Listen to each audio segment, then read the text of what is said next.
Boy, CNN just keeps making the headlines. And this time, the reason that CNN is in the headlines is around the Jussie Smollett trial, which, if you've been following this, the defense on the Jussie Smollett trial side has now rested on Tuesday. And they wrapped up by basically repeatedly denying that Jussie Smollett staged anything, that it was a hoax at all, that he had any involvement in this. It was totally real. They've continued to say up until the bitter end, when no one with a brain actually believes that, telling prosecutors at the trial that there was no hoax on my part at all, and that the two brothers who testified against him, the two black Nigerian bodybuilders that he allegedly hired to punch him in the face, were just liars. They were just liars, and that he is nothing to see here, no problems at all. Well, one of the things that we learned this week as this was wrapping up was the cushy relationship between Jussie Smollett and CNN's Don Lemon. Like, once again, how many of these behind-the-scenes conversations from major mainstream news organizations are happening with these high-profile trials? So we now learned from testimony during the trial, as they were wrapping things up, that Don Lemon was texting Jussie Smollett, and they had become friends. They were friends, and was giving him information about the police attack. Here's how it plays out. Take a listen to how this played out. Yesterday, he testified, Smollett, that he got text messages from Don Lemon, supposedly relaying that the Chicago Police Department didn't believe Smollett's accounting of what happened. And at the time, Lemon told his viewers that the story was personal, since they were acquaintances and they had texted after the alleged 2019 incident. So why is that a big deal? So in context, it's like Don Lemon learned that while reporting the story and passed that information on to the defendant. To an active investigation, letting him know that the Chicago police didn't buy this story. Hey, you might want to do something about this, basically. And what did he do that actually impeded the investigation? He basically decided to hide his phone, not give his text messages up to the police. Okay, now that I got this information from Don Lemon that the Chicago police are on to me, and CNN is telling me that they're on to me, I better come up with something here. I better do something about it. It gave him the opportunity to either hide evidence, which seems like he did, or change his story accordingly. That is not the media's job, just so you know. That shouldn't be happening. And it's not enough, just like the Chris Cuomo story. It's not enough to just say, I disclose that this is personal to me, right? Right. You should recuse yourself then of that story. You shouldn't cover it then. CNN has a lot of reporters on, that can cover this. They don't need one person who's compromised. It's the same thing with Chris Cuomo. Recuse yourself of it then, Right. Don't go near it. This is crazy town. And these are the types of journalists that the mainstream media, we talk about, this is the mainstream media, right? These are the guys that are in cahoots. No one's watching these shows. Their huge ratings decline. People aren't, tuning into cable news anymore. No one's buying a cable box or getting a cable subscription these days. And wonder why trust in the American media continues to plummet. You have these cushy love fest interviews on ABC. Did you see the Robin Roberts one with Jussie Smollett? This is unbelievable. This is Grown Fest, right? Did you see that one? Yeah. Yeah. Well, and you know how we were talking yesterday about the media not talking about Ghislaine Maxwell, and you proved that they actually were, but this case they actually are not talking about. Yeah. Oh, yeah. So to further elaborate on that, why is the mainstream media just ignoring this story? They're just quietly, they're just reporting some of the basics. The defense rests. That's it. But they're keeping quiet about the Jussie Smollett. Why? Why? Because they were so quick in the beginning to rush to his defense, to rush and believe whatever garbage he was spinning. Just for context here, let's just go back a second, shall we? He argued that at 2 a.m, this was his story, right? He felt hungry. So in downtown Chicago, during winter vortex or whatever, if you've ever been to Chicago, and I have, and I've been there, one of the worst cold snaps. I thought I was going to die. It was so cold one night. Got our car towed, and thought I was going to die. It was so cold. So he decides at 2 a.m. to go out onto the empty streets of downtown Chicago which, by the way, voted 83% for Hillary Clinton. Not exactly like a MAGA Trump supporting haven. Yes. Right. It's not like he went to like somewhere in Mississippi, okay, at 2 a.m, a black gay guy, right? No, he leaves his apartment at 2 a.m, says he's going to get a Subway sandwich, okay, at 2 a.m, which, first of all, do you know what's in a Subway sandwich? You would not leave your house in frigid cold temperatures to go get a fake tuna sandwich from Subway. To be fair, he went somewhere else first, but it was closed, and then he went to Subway because they were open. So then a lot of people are saying, like, this is crazy that you went to Subway at 2 a.m. It doesn't add up. And he told Robin Roberts that, I don't get why people are making fun of me for that. Like, if that's what you do. It's open 24 hours. You go get a Subway sandwich at 2 a.m. if you're hungry. You should go to sleep at that point. You should go to sleep. But then he's attacked suddenly by two guys who he says are white guys. They're wearing masks. They're yelling MAGA information. This is MAGA country, they yell. They punch him in the face. Then they dump bleach on him. And then they put a noose around his neck. And here's how he described it to Robin Roberts. 2 o'clock in the morning, two Trump supporters just happened to have a bucket of bleach and on the off chance that they ran into him. Right. Yeah. And they knew exactly who he was because they yelled about him being the Empire Star. Right. And that they used the N-word and that he's a gay guy and that this is MAGA country.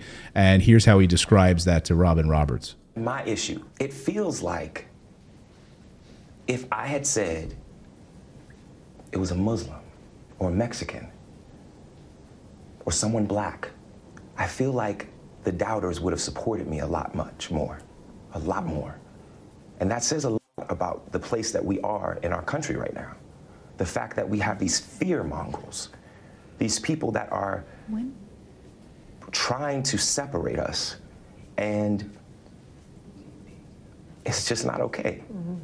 It's just not okay. And for all of the people, the next time that you see someone report something, maybe well after the fact that it happened, and you say to them, well, why you wait until now?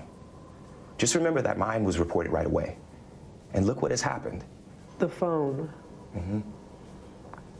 When did you, because as you said, it was an accurate account of the timeline, valuable information.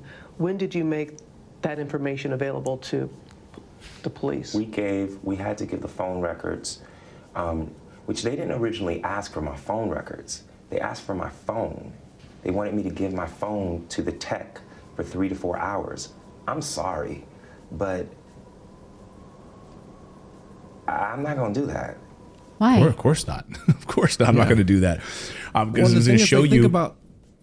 Think about what this does. I mean, you have like real life things like this happening sometimes in America, not to this level, of course, but look what this does. It undermines all of the people that this is really. It just creates a false hate crime that kind of pushes this agenda, and that's why the media, I think, jumped on it, because they're always looking for stories that are going to push that agenda, and it's unfortunate that somebody like this takes advantage of that. Yeah, who would have believed this, though? It turns out though so many people believed it. I mean, well, I believed it on face value. Yeah, that's fine. I mean, until it's not my job to pick apart the story. It was like, oh, that's too bad. No, it's not your job, right? As a citizen, but you're hearing this from the media reports, and it's the media's job, the so-called journalists' job, to ask these tough questions. And instead of fawning interviews like this, immediately Kamala Harris came out. Was like, this is a modern day lynching. So she just tweets it without any context or details. Michelle Obama reaches out to the police officers, the prosecuting attorneys in this, and asks them to drop the charges. And then they did. And then evidence started piling up. There's like, we're sorry, Mrs. Obama. We know you're not the first lady anymore.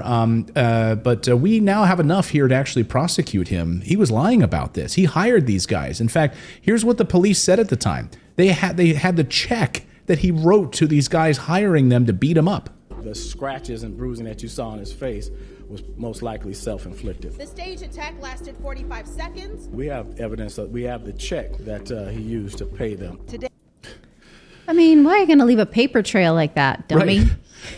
Right. Is it that has you so Why are you so angry? Why are you so angry?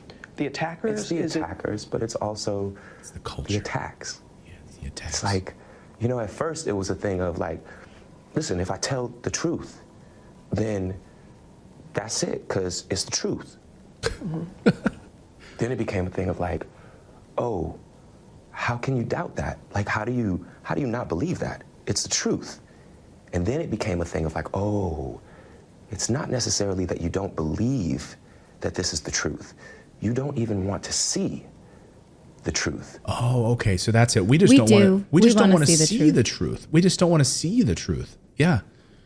But it plays into certain people's conviction bias, especially at the time while Trump was still president, that, oh my God, his supporters can be such, this basket of deplorables that Hillary Clinton called them. And so like, oh, see, Hillary Clinton was right. They are thugs. People who Trump sort of supporter equals white supremacist. Equals exactly right. Exactly right. And so your existing conviction bias, if you did not like President Trump, is that he is enabling these type of like racist, either overt or latent racism, right? And Robin Roberts even asked him that. She's like, why do you think they attacked you? He's like, I've been going pretty hard at 45. Meaning he'd been really laying it thick on against Donald Trump.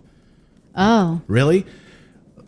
I mean, give me a break. Like everyone in Hollywood, but they targeted you because you're a gay black man? And because they saw you and they're like, I read his Twitter account. I'm going to abuse him for it. Yeah, and I just have this bucket of bleach and I have a noose that I have here. I'm going to put this around his neck. It's unbelievable. Here's how the media portrayed it. If you didn't remember how the media jumped all over this without any facts, they literally regurgitated what he said rather than doing their own reporting. Here's how it played out in the mainstream media. We've got some breaking news. Actor and musician Jussie Smollett from the hit show Empire was attacked and beaten early this morning in Chicago, and police say it could be a hate crime. There are many indications of a hate crime here. They are looking for two suspects who were apparently wearing Make America Great Again hats. We have a media that's saying it's a debate whether or not what just happened to Jussie Smollett is a hate crime. It's absurd.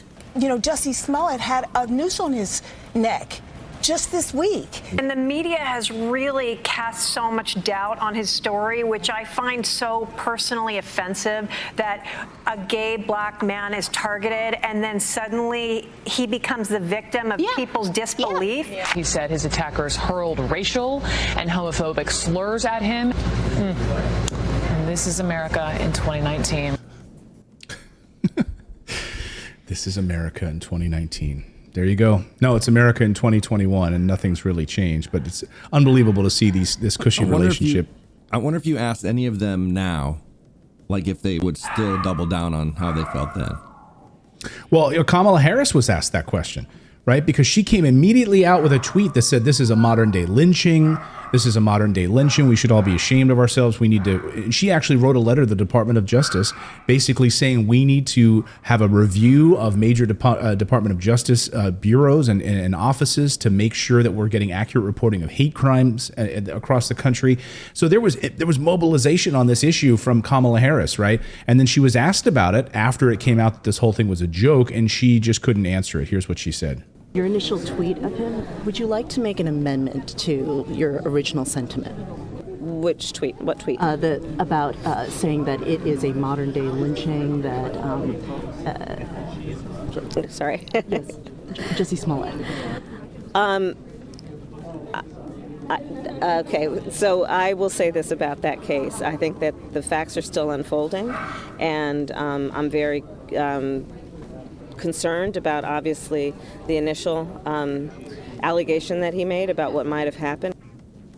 So that sort of turning around and looking like, she was like, can you believe what this Fox reporter is asking me? Right, like, you guys. I saw that more as a where are my handlers? Can you pull me out of here? Like, yeah. I sort of interpreted it like, okay, Fox is trying to embarrass me again. Yeah, like can you guys believe this question? Like, here? I mean, it's a legitimate question, whatever you think of Fox News, right? But a lot of times the problem with the reputation of Fox News and this caricature of them as like extreme conservative and extremely anti-Biden administration is that it sort of people throw out anything that they do that's legitimate. That was a legitimate question. And, it gives her the out, like, Fox, they're trying to get me. Mm-hmm. I'm above it, And it's too bad. It's too bad that we can't actually listen. Yeah, agreed. Well, that's the update on that. We'll see if any more nuggets come out of this trial